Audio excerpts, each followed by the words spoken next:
ሰላም ጤና ይስጥልን። እንኳን ወደዚህ ልዩና ሰፊ የዓለም አቀፍ ጂኦፖለቲካዊ ትንተና በደህና መጣችሁ።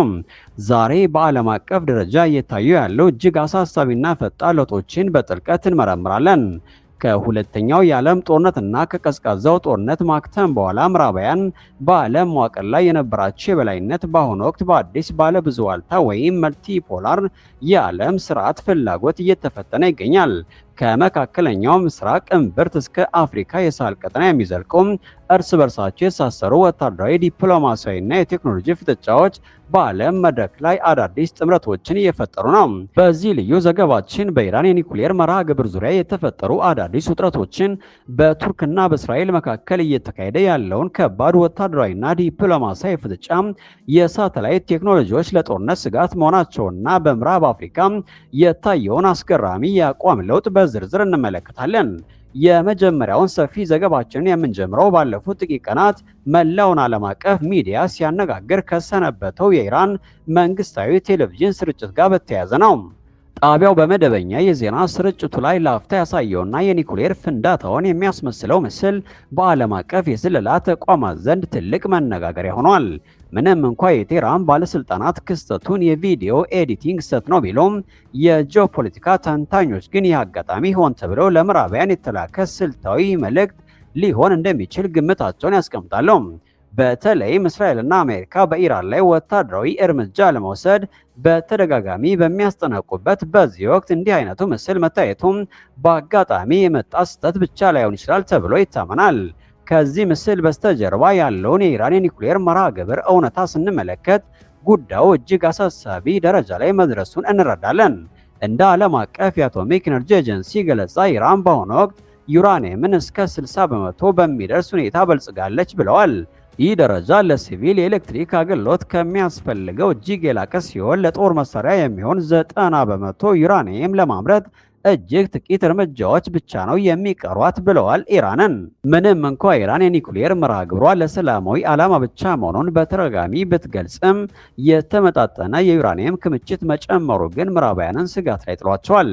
በተጨማሪም በዓለም አቀፍ ደረጃ ቻይናና ኢራን በጋራ በመሆን እስራኤልን ሊያጠቁ ይችላሉ የሚሉ መረጃዎች በስፋት እየተሰራጩ ይገኛሉ።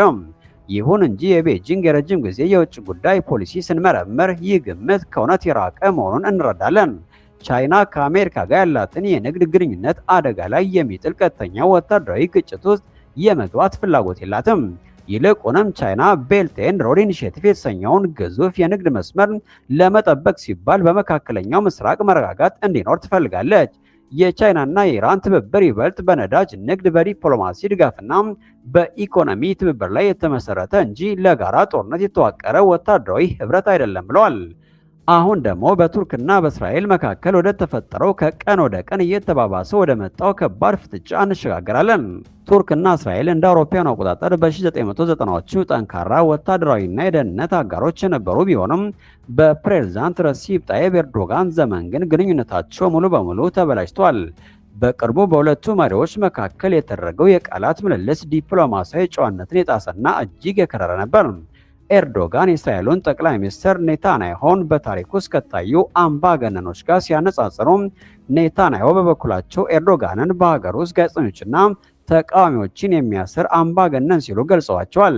ይህ የቃላት ፍልሚያ ግን እንዲሁ ለፕሮፓጋንዳ ብቻ የተደረገ ሳይሆን ከጀርባው ጥልቅ የሆኑ ቀጠናዊ ጥቅሞች ይገኛሉ። ቱርክ ራሷን የሙስሊም ዓለም ተሟጋች አድርጋ ለማቅረብ የምትፈልግ ሲሆን በተለይም በጋዛና በሊባኖስ ላይ እየተፈጸመ ያለውን ወታደራዊ እርምጃ በጽኑ ትቃወማለች። ኤርዶጋን በቅርቡ በሰጡት መግለጫ የእስራኤል ወታደራዊ እርምጃዎች በሶሪያ፣ በሊባኖስ ላይ መቀጠላቸው ለቱርክ ደህንነት ቀጥተኛ ስጋት መሆኑን በይፋ ተናግረዋል። እስራኤል በሶሪያ ድንበር አቅራቢያ የምታደርገው እንቅስቃሴ በሰሜን ሶሪያ የሚገኘውን የቱርክ ተጽዕኖ ሊያዳክም እንደሚችል አንካራ ትሰጋለች።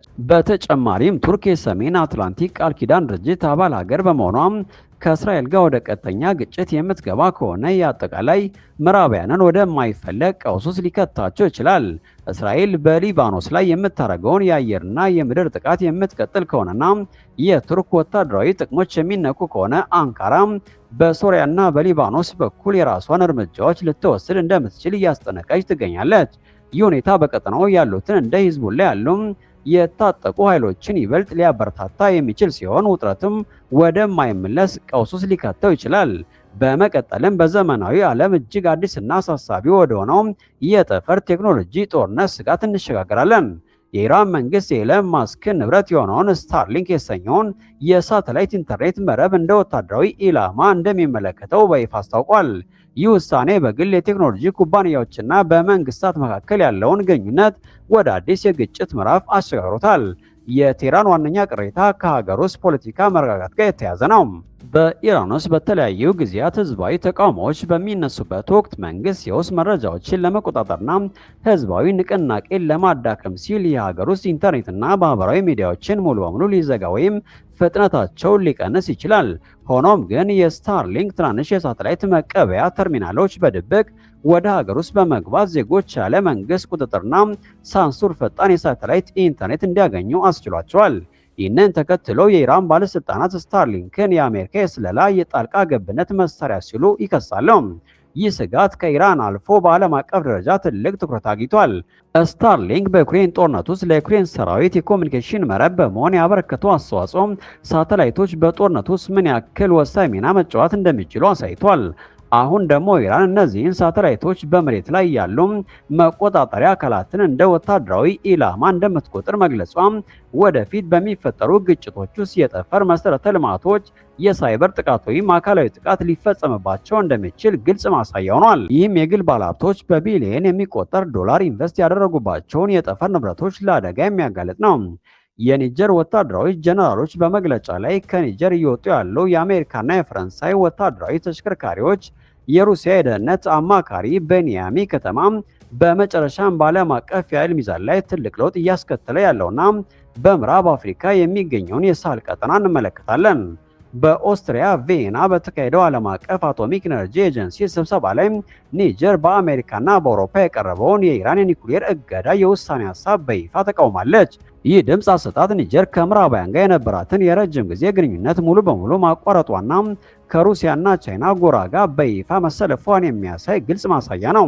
የዚህን ውሳኔ ታሪካዊ ዳራ ስንመለከት እንደ አውሮፓውያን አቆጣጠር በሐምሌ 2023 በኒጀር የተካሄደው ወታደራዊ መፈንቅለ መንግስት የቀጠናውን ፖለቲካ ሙሉ በሙሉ እንደቀየረው እንረዳለን። እስከ መፈንቅለ መንግስቱ ዋዜማ ድረስ ኒጀር ለአሜሪካና ለፈረንሳይ በሳህል ቀጠና የጸረ ሽብር ዘመቻዎች ዋነኛ ጣቢያ ነበረች። አሜሪካ በሀገሪቱ ውስጥ ከ100 ሚሊዮን ዶላር በላይ የወጣበት ዘመናዊ የድሮን ማዘዣ ጣቢያ የነበራት ሲሆን ፈረንሳይም በሺዎች የሚቆጠሩ ወታደሮችን በሀገሪቱ አስፍራ ነበር። ሆኖም ግን አዲሱ ወታደራዊ መንግስት እነዚህ ምዕራባውያን ወታደሮች በአስቸኳይ ሀገሪቱን ለቀው እንዲወጡ አድርጓል። ኒጀር ከፈረንሳይና አሜሪካ ይልቅ የደህንነት አማራጮቿን ከሩሲያ በተለይም ከቀድሞ ዋግነር ወይም አሁን ካለው የአፍሪካ ኮፐርስ ጋር እያደረገች ሲሆን የኢኮኖሚ ትብብሯን ደግሞ ከቻይና ጋር አጠናክራለች።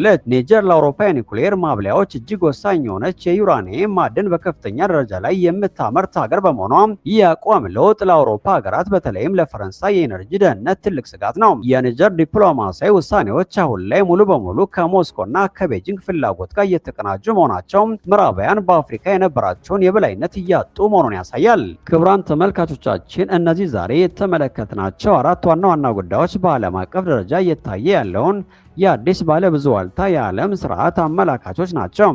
የኢራን የኒኩሌር ቴክኖሎጂ እድገት፣ የቱርክ ቀጠናዊ ወታደራዊ ምኞት፣ የስታርሊንክ የጠፈር ውጊያ ስጋትና የኒጀር ከምዕራባውያን መራቅ ሁሉም እርስ በርሳቸው የተሳሰሩና የዓለምን ሰላም የሚወስኑ ጉዳዮች ናቸው። ከሁለተኛው የዓለም ጦርነት በኋላ የተዘረጋውና በምዕራባውያን የሚመራው ዓለም አቀፍ ሕግጋትና ተቋማት አሁን ላይ በአዲስ የኃይል ሚዛን እየተተኩ ይገኛሉ። እኛም እነዚህን ፈጣንና ውስብስብ የጂኦፖለቲካ ለውጦች በቅርበት እየተከታተልን ተጨባጭና ሚዛናዊ የሆኑ ዘገባዎችን ማቅረባችንን እንቀጥላለን። ስለተከታተላችሁን ከልብ እናመሰግናለን። ለተጨማሪ መረጃዎች ቻናላችንን ሰብስክራይብ በማድረግና የደውል ምልክቱን መጫን አይርሱ። ጤና ይስጥልን።